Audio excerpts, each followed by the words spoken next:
ભુજના પડદાભીટ હનુમાનજી મંદિર ખાતે પાટોત્સવ નિમિત્તે વિવિધ ધાર્મિક કાર્યક્રમોનું સુંદર આયોજન કરવામાં આવ્યું હતું. આ પ્રસંગે ભક્તિભાવ સાથે સુંદરકાંડના પાઠનું પઠન કરવામાં આવ્યું હતું.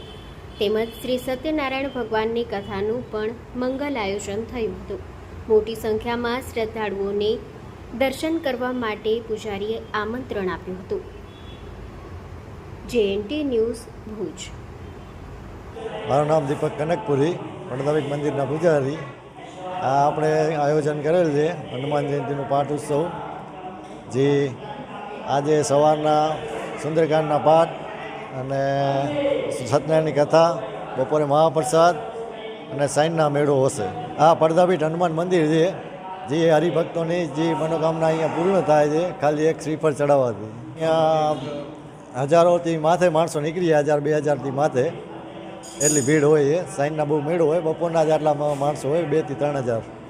લોકને કહીએ કે આ તમને ભાવભર્યું આમંત્રણ છે, બધા હરિભક્તો દર્શન કરવા આવો.